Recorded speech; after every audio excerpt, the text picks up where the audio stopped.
الحمد لله نحمده ونصلي ونسلم على رسوله الكريم. أما بعد فأعوذ بالله من الشيطان الرجيم. بسم الله الرحمن الرحيم.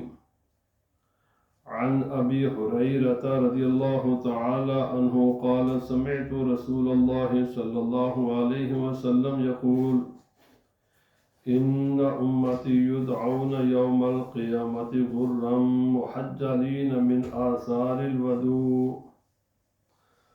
فمن استطاع منكم أن يطيل غرته فليفعل. صدق النبي الكريم. إن الله وملائكته يصلون على النبي يا أيها الذين آمنوا صلوا عليه وسلموا تسليما. اللهم صل على سيدنا ومولانا محمد وعلى آله وأصحابه سيدنا ومولانا محمد وبارك وسلم عليه. الصلاة والسلام عليك يا سيدي يا رسول الله، وعلى آلك وأصحابك يا سيدي يا حبیب اللہ. اللہ رب العزت جل وعلا کی حمد و ثنا اور اس کے پیارے محبوب دانا غیوب منزہ عن النقائص والعیوب جناب محمد رسول اللہ صلی اللہ علیہ وسلم کے دربار گوہربار میں ہدیہ درود و سلام عرض کرنے کے بعد آج کا عنوان گفتگو الترغیب فی الوضوء و اسباغہ، کہ انسان کو کوشش کرنی چاہیے کہ وہ اپنا زیادہ سے زیادہ وقت باوضو میں رہے اور باوضو رہے اور وضو میں گزارے، اور جب بھی وضو کرے تو اسے مکمل کرے، یعنی وضو کے جو فرائض ہیں، جو سنن ہیں، جو مستحبات ہیں وہ انہیں ادا کرے، اور جو اس کی مکروہات ہیں ان سے بچے. تو پہلی حدیث پاک ہے حضرت ابو ہریرہ رضی اللہ تعالی عنہ، اس کے راوی ہیں، اور یہ متفق علیہ حدیث ہے کہ امام بخاری علیہ الرحمہ اور امام مسلم علیہ الرحمہ دونوں نے اپنے اپنے صحیحین میں انہیں روایت کیا ہے. حضرت ابو ہریرہ رضی اللہ تعالیٰ عنہ کہتے ہیں کہ رسول خدا صلی اللہ علیہ وسلم کو یہ فرماتے ہوئے میں نے سنا کہ ان امتی یدعون یوم القیامت غرا محجلین من آثار الوضوء، بے شک میری امت کو، یعنی جو میری امت کے لوگ ہیں، میرے فالور ہیں، جو میرا کلمہ پڑھنے والے ہیں، اہل ایمان، اہل اسلام، انہیں قیامت کے دن پکارا جائے گا، بلایا جائے گا اس حال میں کہ وضو کے آثار، یعنی جو پانی ہم استعمال کرتے ہیں یا تیمم میں جو مٹی استعمال کرتے ہیں، اس کے جو آثار، وہ پانی جہاں جہاں تک پہنچتا ہے وضو کرتے وقت، جتنا بھی انسان کے جسم کے جس حصے تک، جہاں جہاں تک وہ پانی پہنچتا ہے، یہ جسم کا حصہ روشن ہوگا، منور ہوگا، خوبصورت ہوگا. اور رسول اللہ صلی اللہ علیہ وسلم نے فرمایا کہ فَمَنِ اسْتَطَاعَ مِنْكُمْ أَنْ يُطِيلَ غُرَّتَهُ، جو اس رونق کو اور اس خوبصورتی کو بڑھانا چاہتا ہے، زیادہ کرنا چاہتا ہے اس حسن و جمال کو، تو فَلْيَفْعَلْ، اس کو چاہیے کہ وہ کرے. ایک اور حدیث پاک ہے، صحابہ کرام نے رسول اللہ صلی اللہ علیہ وسلم سے عرض کیا کہ یا رسول اللہ صلی اللہ علیہ وسلم، قیامت کے دن میدان معاشر میں تو حضرت آدم علیہ السلام سے لے کر قیامت کے آخری انسان تک وہاں پر لوگ موجود ہوں گے، اس میں کافر بھی ہوں گے، اہل ایمان بھی ہوں گے، اور اہل ایمان میں موسیٰ علیہ السلام کی امتیں بھی ہوں گے، عیسیٰ علیہ السلام کی امتیں بھی ہوں گے، حضرت ابراہیم علیہ السلام اور 1,24,000 کم و بیش انبیاء کرام کے امتی بھی ہوں گے۔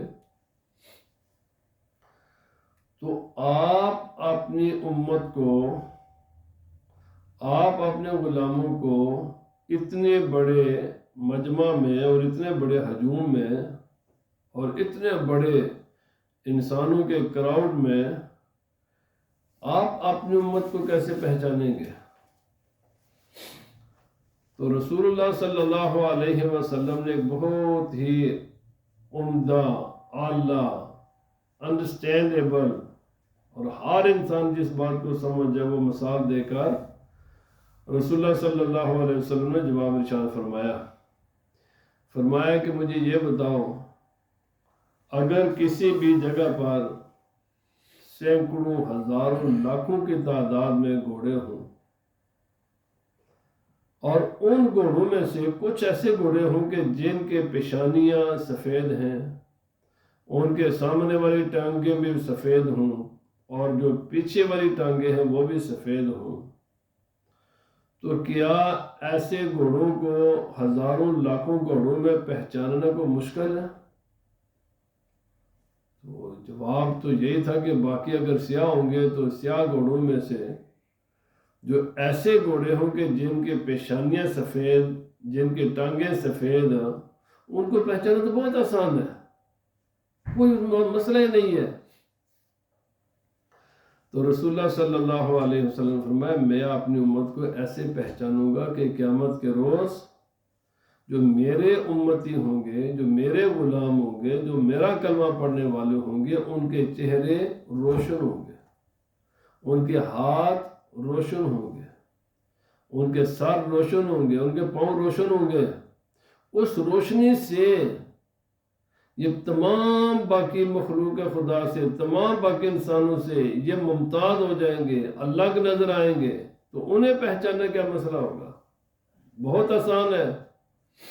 فرمایا یہ کیوں، چہرہ کیوں روشن ہوگا، ہاتھ کیوں روشن ہوں گے، پاؤں کیوں روشن ہوں گے؟ اس لیے کہ یہ وضو میں یہ چہرے کو دھوتے ہیں، وضو کرتے وقت اپنے ہاتھوں کو دھوتے ہیں، اور اپنے پاؤں کو وہ جو پانی، وضو کا پانی ہے نا، جہاں جہاں بھی ان کے جسم پر لگتا ہے نا، قیامت کے دن اللہ تعالیٰ اس حصے کو روشن فرما دے گا، اور اس روشنی کی وجہ سے میرے غلام، میری امت باقی تمام انبیاء کرام کی امتوں سے ممتاز ہو جائے گی۔ ابن خزیمہ کی روایت ہے، اور پھر نبی پاک صلی اللہ علیہ وسلم فرمایا، یہ مسلم شریف کا الفاظ، اس میں یہ بھی ہے، تَبْلُغُ الْحِلْيَةُ مِنَ الْمُؤْمِنِ حَيْثُ يَبْلُغُ الْوَضُوءُ، مومن کا اتنا حصہ خوبصورت، منور، مزین، بارونق، روشن ہوگا جہاں جہاں تک وضو کا پانی پہنچے گا۔ اور ابن خزیمہ کی روایت، ان الحلیۃ تبلغ مواضع الطہور، وہ تمام جسم کے حصے جن کو صفائی میں استعمال کیا جاتا ہے، جن حصوں کی صفائی کی جاتی ہے، وہ یہی ہے۔ تو فرمایا یہ سارے کے سارے اللہ تعالیٰ نے خوبصورت بنا دے گا، اس حسن کی وجہ سے، اس خوبصورتی کی وجہ سے، اس روشنی کی وجہ سے یہ باقی تمام کائنات کے انسانوں سے الگ ہو جائیں گے۔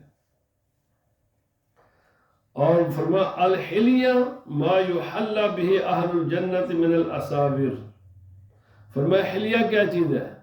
جنت کے زیورات پہنائے جائیں گے۔ فرمایا کیا ہوگا؟ جنت کے زیورات پہنائے جائیں گے ان تمام جگہوں پر، جس کی وجہ سے یہ باقی ان کا حسن و جمال، ان کی خوبصورتی بے پناہ اس میں اضافہ ہو جائے گا۔ حضرت عمر بن عبسہ رضی اللہ تعالی عنہ رسول خدا صلی اللہ علیہ وسلم سے روایت کرتے ہیں، فرمایا ما منکم رجل یقرب وضوءہ، کوئی بھی آدمی نہیں ہے جو وضو کے ذریعے خدا کا قرب حاصل کرنے کی نیت سے وضو کرے فَيَتَمَضْمَضُ وَيَسْتَنْشِقُ وَيَسْتَنْثِرُ إِلَّا خَرَّتْ خَطَايَا وَجْهِهِ وَفِيهِ وَخَشَائِمِهِ۔ جو انسان رضا الہی کے لیے وضو کرے، فرمایا جب وہ مزمزہ کرتا ہے یعنی کلی کرتا ہے، گارگلنگ، اپنے منہ کو صاف کرتا ہے۔ گزشتہ جمعۃ المبارک کے موقع پر میں نے عرض کیا تھا منہ کی صفائی کا مسئلہ، دانت صاف کرنا، منہ کو صاف ستھرا کرنا۔ وَيَسْتَنْشِقُ، اور اپنے ناک کو صاف کرتا ہے، ناک کی صفائی بھی کرنی ہے۔ فَيَسْتَنْثِرُ، تو خوب اس کو صاف ستھرا کرنا ہے، ناک کو، منہ کو صاف کرنا ہے، ناک کو صاف کرنا ہے۔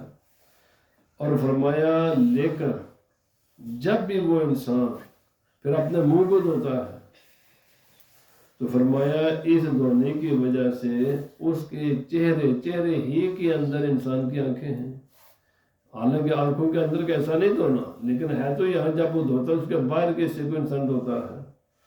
تو جو بھی اس چہرے سے انسان نے گناہ کیے ہوتے ہیں، زیادہ تر گناہ انسان اسی حصے سے کرتا ہے۔ کیوں؟ غیبت کرتا ہے تو وہ زبان سے وہ بھی اسی جگہ پر موجود ہے، بری باتیں دیکھتا ہے وہ آنکھ سے، وہ بھی یہاں ہی موجود ہے، غیبت گالی گلوچ بری باتیں سنتا ہے وہ بھی چہرے پر تو سوچتا ہے تو وہ بھی یہی ہے۔ زیادہ تر انسان کے گناہوں کا تعلق جسم کے اسی حصے سے ہے۔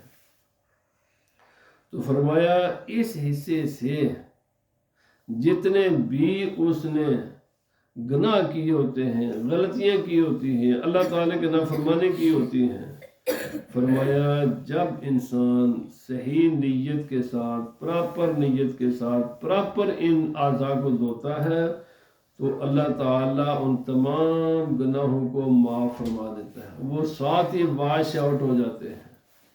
اسی لیے جو وضو کے پانی سے دوبارہ وضو کرنا جائز نہیں ہے، اس کے سبب بھی یہی ہے، ورنہ تو پانی صاف ستھرا ہوتا ہے، دوبارہ کیوں نہیں استعمال کیا جا سکتا؟ فرمایا اس لیے کہ اس پانی میں گناہ مکس ہو جاتے ہیں، گناہ گندگی کا نام ہے، گناہ نجاست ہے۔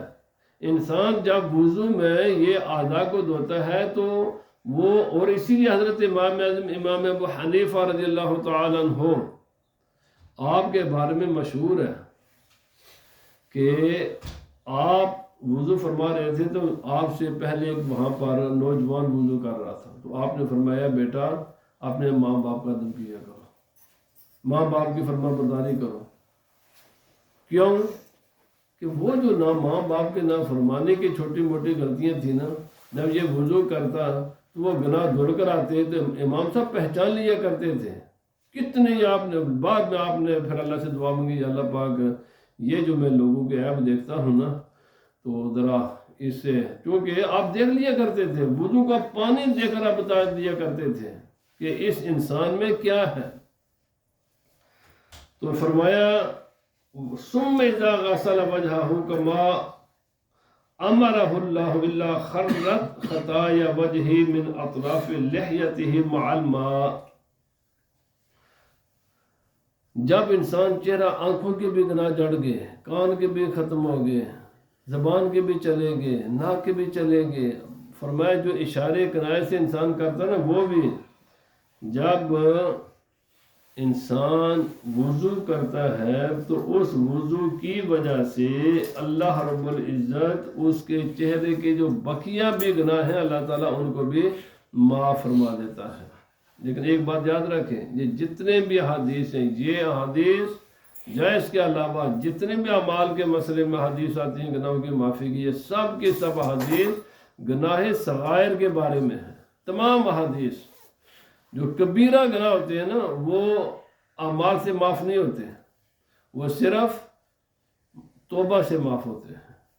تو کبیرہ گناہ سے بچیں، صغیرہ گناہ اللہ تعالیٰ معاف فرما دیتا ہے ان اعمال سے۔ کبیرہ گناہ سوائے توبہ کے، اور اگر ان کبیرہ گناہوں کا تعلق حقوق العباد سے ہے تو پھر سوائے ان کی ادائیگی اگر ممکن ہو تو وہ معافی نہیں ہوتی۔ ہاں صغیرہ گناہ انسان کے معاف ہو جاتے ہیں تمام اعمال سے۔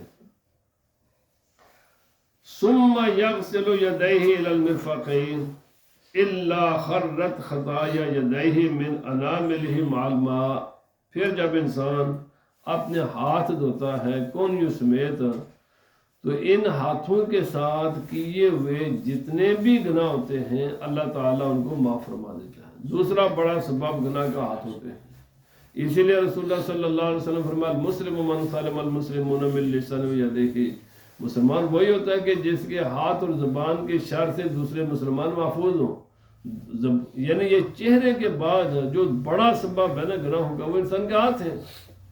تو فرمایا جب انسان ہاتھوں کو دھوتا ہے اور کونیوں سمیت ہوتا ہے، کیونکہ وضو کونیوں سمیت جب تک کونیاں نہ دھوئی جائے وضو ہوتا ہی نہیں ہے، وضو کہتے ہیں اس کو جب کونیوں سمیت ہاتھ دھوئے جائے۔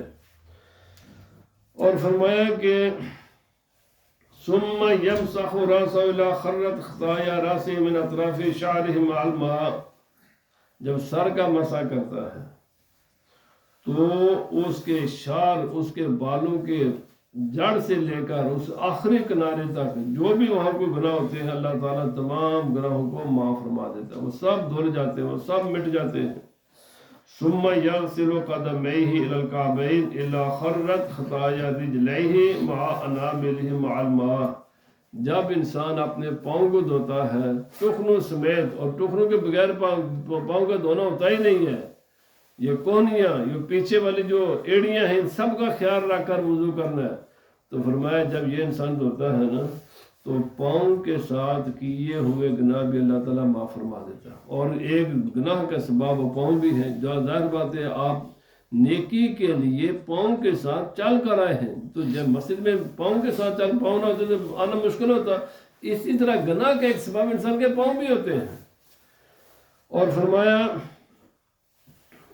فَإِنْ هُوَ قَامَ فَصَلَّى فَحَمِدَ اللَّهَ وَأَثْنَى عَلَيْهِ وَمَجَّدَهُ بِالَّذِي هُوَ لَهُ أَهْلٌ وَفَرَّغَ قَلْبَهُ لِلَّهِ تَعَالَى إِلَّا انصَرَفَ مِنْ خَطِيئَتِهِ كَهَيْئَتِهِ يَوْمَ وَلَدَتْهُ أُمُّهُ، جب وضو مکمل کر لے پھر انسان اگر وہ کھڑا ہو جائے وضو کے بعد نماز پڑھے، کم از کم 2 نفل پڑھ لے، اگر نماز کا وقت ہو۔ یہ یاد رکھنا، میں نے کئی بار یہ مسئلہ پہلے بات کیا، میرے بھائی نماز صرف پڑھنا اس طرح کھڑے کر اللہ اکبر کہنا، قرآن پڑھنا یا رکوع کرنا یا سجدہ کرنا یا تحیات پڑھنا، یہ ویسے عبادت نہیں ہے۔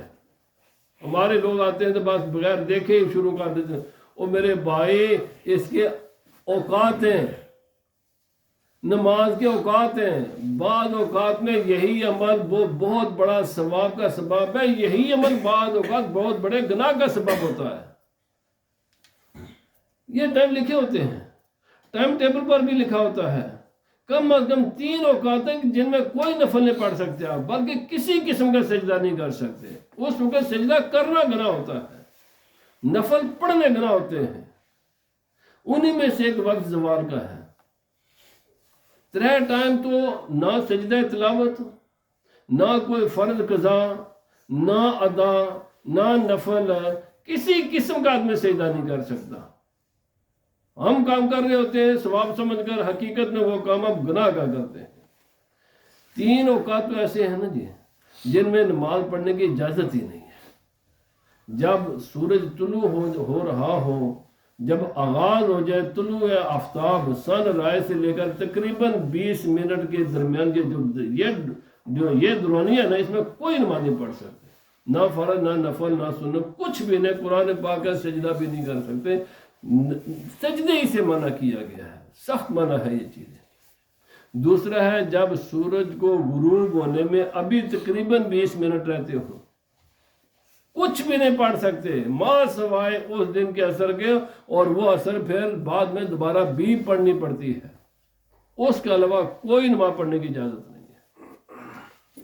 اور تیسرا وقت یہی زوال کا ہے، ٹائم ٹیبل پر لکھا ہوتا ہے کہ زوال کب شروع ہوگا اور کب یہ ختم ہوگا، اور یہ روزانہ بدلتا رہتا ہے۔ تو پلیز جب لوگ آؤ نا مسجد میں تو پہلے ٹائم ٹیبل، یہاں جو یہ ٹائم ٹیبل درست نہیں ہے، اس پر اصل ٹائم ٹیبل وہی ہے زوال کا جو ٹائم ٹیبل پر لکھا ہوا ہے، جب تک ظہر کا وقت شروع نہ ہو جائے، کیونکہ ہم جب آتے ہیں زوال کے ٹائم میں عموماً آتے ہیں، عموماً زوال کے ٹائم میں آتے ہیں، ابھی زوال کا ٹائم ہوتا ہے، نفل نہیں پڑھ سکتے، آپ کچھ بھی نہیں کر سکتے، بس آپ بیٹھیں تقریر سنیں اللہ کا ذکر کریں، آپ سجدہ دے ہی نہیں سکتے، سجدہ کرنا گناہ ہے اس وقت۔ یہ مسئلہ سنیں، میں کئی بار دیکھتا ہوں لوگ اگر نماز شروع کر، وہ اللہ کے بندو تم اپنے ذہن کے مطابق کام کر رہے ہو، ثواب کا در حقیقت وہ گناہ کا کام ہوتا ہے۔ کیوں؟ اللہ علیہ رسول نے منع کی ہے اس وقت نماز پڑھنے سے۔ نماز کے اوقات مقرر ہیں، یہ تین جو میں نے بتائے یہ تو ہے ہر قسم کی نماز کے لیے منع ہے، لیکن نوافل کے لیے اور تفصیل ہے۔ نفل تو فجر کا ٹائم شروع ہونے سے لے کر اینڈ تک، سوائے فجر کے 2 سنتوں کے کوئی نفل نہیں پڑھ سکتے آپ۔ عصر کے فرض جب 4 پڑھ لیں اس کے بعد کوئی نفل نہیں ہے۔ یہ امام صاحب جب خطبہ پڑھنا شروع کر دے نا، کوئی نفل نہیں پڑھ سکتے آپ۔ اسی طرح نکاح کا جب خطبہ نا، کوئی نفل نہیں، کوئی بھی کسی بھی قسم کا خطبہ ہو، خطبے کے دوران کلام کرنے کی، اچھا اسی طرح یہ جو دوسری اذان ہوتی ہے اس میں لوگ دروشری نہیں پڑھ سکتے دوسری اذان میں، یہ خطبے کا وقت ہے۔ خطبے میں نہ نماز پڑھنے کی اجازت ہے، نہ قرآن پڑھنے کی اجازت ہے، نہ دروشری پڑھنے کی اجازت ہے، نہ کسی قسم کا کلام کرنے کی اجازت ہے۔ صرف امام صاحب کلام کریں گے، مقتدیوں کو کوئی اجازت نہیں کہ اس وقت نبی صلی اللہ علیہ وسلم فرمایا لا صلاۃ ولا کلام، نہ نماز پڑھ سکتے ہو نہ کلام کر سکتے ہو اس وقت۔ کلام صرف امام نہیں کرنی ہے، باقی کسی نے کلام نہیں کرنی ہے، نماز پڑھائے گا امام خطبے سے فارغ ہو کر۔ تو یہ اوقات خاموشی کے اوقات ہوتے ہیں، نماز پڑھنے کی اجازت نہیں ہے ان اوقات میں، اور بھی ہیں۔ تو بہرحال اس بات کا خیال رکھا کریں کہ نماز ہر وقت نہ شروع کر لیا کریں، یہ بھی پہلے تسلی کریں ابھی نماز پڑھنے کی مجھے اجازت بھی ہے کہ نہیں۔ میرے بھائی آپ کسی دفتر میں نہیں جا سکتے، آج تو اپائنٹمنٹ کے بغیر ایک ڈاکٹر کو نہیں ملتے، اور چل کدھر آگے تو ملے گا ڈاکٹر؟ آپ کسی دفتر میں نہیں جا سکتے، کوئی آپ کے لیے دروازہ نہیں کھولے گا۔ اگر انسان اپنے دفتر میں اپنے پاس انسانوں کو نہیں آنے دیتے بغیر ایک قانون کو لیے قاعدے کے مطابق، تو کیا خدا نے کوئی قانون نہیں بنایا ہوا؟ خدا نے بھی قانون بنائے ہوئے ہیں، اس کی بارگاہ میں حاضری کے بھی قانون ہیں، وقت ہیں، اپوائنٹمنٹس ہیں، وہاں بھی اپوائنٹمنٹ ہے۔ یہ ٹائم ٹیبل یہ کس کام کے لیے؟ یہ اسی لیے لکھا ہوا ہے، یہ اسی لیے بھائی آپ اپوائنٹمنٹ کا ٹائم ہو گیا آ جاؤ، اب نہیں ہے بھائی۔ آسان لفظوں میں یہ سمجھیں، آپ کسی بھی دفتر میں کسی ڈاکٹر کے پاس بغیر اپوائنٹمنٹ کے جب نہیں نہ جاتے، وہ نہیں آپ سے دیکھے گا، نہیں ایمرجنسی کے علاوہ نہیں دیکھے گا۔ یہاں بھی میرے بھائی اپوائنٹمنٹس ہیں، یہ اپوائنٹمنٹس کا ٹائم ٹیبل ہے، یہ وقت جائز ہے، ان وقتوں میں جائز نماز نہیں ہے، اور کون سی نماز جائز ہے کون سی نہیں ہے یہ سارا کچھ اسی کام کے لیے لگے ہوتے ہیں۔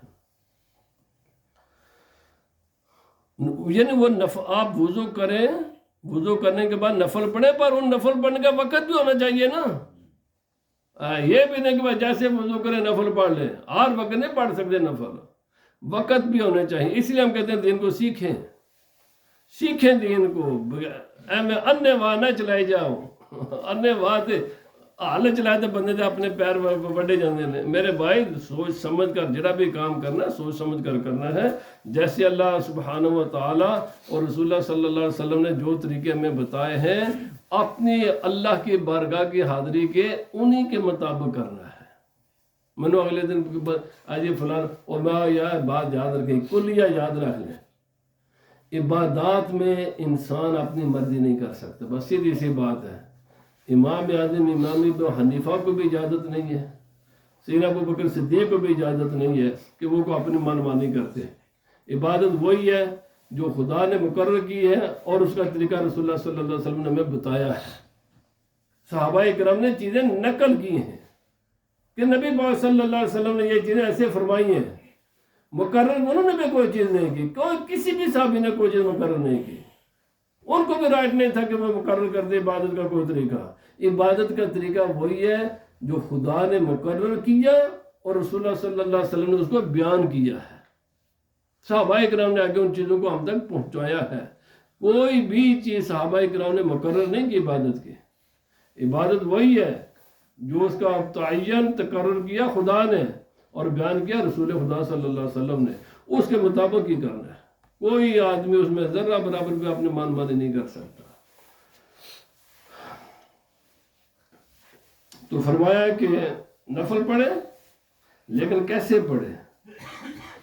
اللہ کی ذات یہ وہ عبادت کے مستحق ہے. پہلے لائے اس کا تصور اپنے ذہن میں، عقیدہ کرے اپنا حاضر، دل کو کرے خالی، دنیا کے تمام خیالات سے خالی کرے اور پورا فوکس کر کے وہ نفل پڑھے.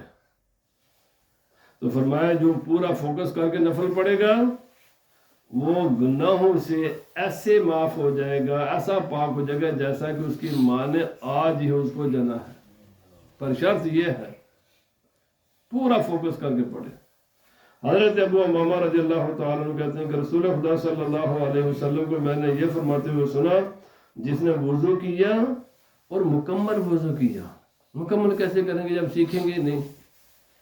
جب سیکھیں گے نہیں، پتہ ہی نہیں وضو کرنے کا طریقہ ہے کہ ہم کرتے ہیں ہم نے وضو کر لیا اور میرے بھائی نہیں وضو میں نے سچی بات ہے جب میں وہاں کے جب میں منہ پھیر لیتا ہوں. کس کو بتائیں؟ جب بھی دیکھتے تو غلطیاں نظر آتی ہیں. تو اس لیے بہتر یہی ہے کہ نہ ان کو دیکھو اور جب بتانا. آج ایسے نازک مزاج ہم ہو گئے ہیں، اتنے نازک مزاج ہیں جی، بات بتائیں تو لوگ ان کا پارا 100 ڈگری پر چلا جاتا ہے. ہمیں یہ غلطی بتائی کیوں ہے؟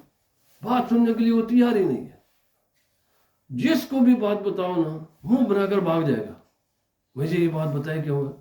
اچھا کانفیڈینشل بھی نہیں سننے کے لیے. ایک تو ہے نا عوام میں نہ بتاؤ، وہ تو ہم ویسے الحمدللہ جب بات کرتے ہیں تو کامن کرتے ہیں تاکہ کسی انسان کی عزت نفس مجروح نہ ہو.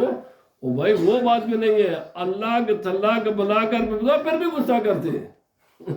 پتہ اس لگتا ہے جمند رو اسی عالمہ اسی مادے شکوے سے پیدا ہی پرفیکٹ پیدا ہو کے آئے تھے.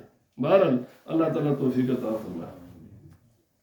ماسا حالا راسے ہیں، اپنے ہاتھوں کو دھوئے، چہرے کو دھوئے، سر کا مسح کرے، کانوں کا بھی مسح کرے، اپنے پاؤں کو دھوئے اور پھر نماز کے لیے کھڑا ہو جائے.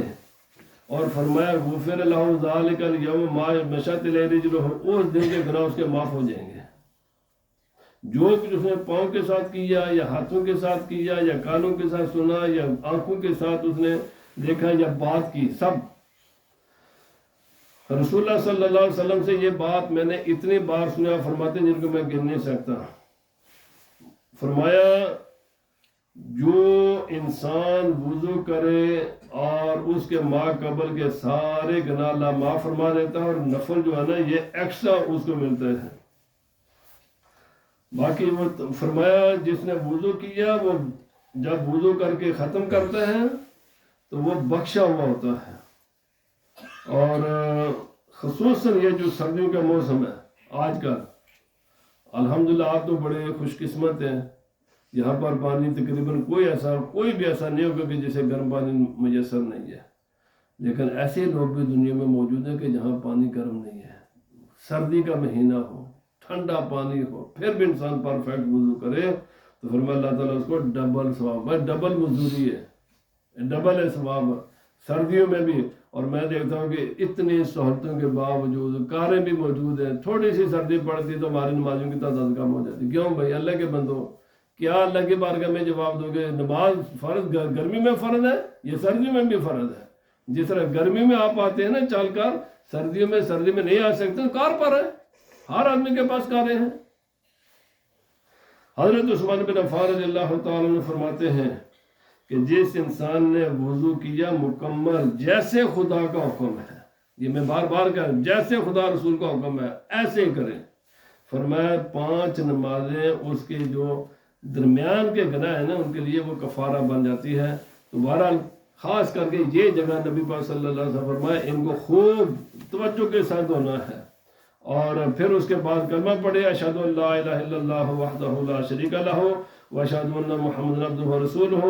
جنت کے 8 دروازے ہیں، سارے کھل جاتے ہیں اور اللہ پاک فرماتا ہے میرے بندے اب تو چوز کر جس جنت کے دروازے سے جنت میں آنا چاہتا ہے آ جا، اور یہ دعا پڑھے اللہم اجعلنی من التوابین واجعلنی من المتطہرین، یہ دعا پڑھے۔ اللہ پاک ہمیں ان مسائل کو سمجھنے کی، عمل کی توفیق عطا فرمائے۔ وما علینا الا البلاغ۔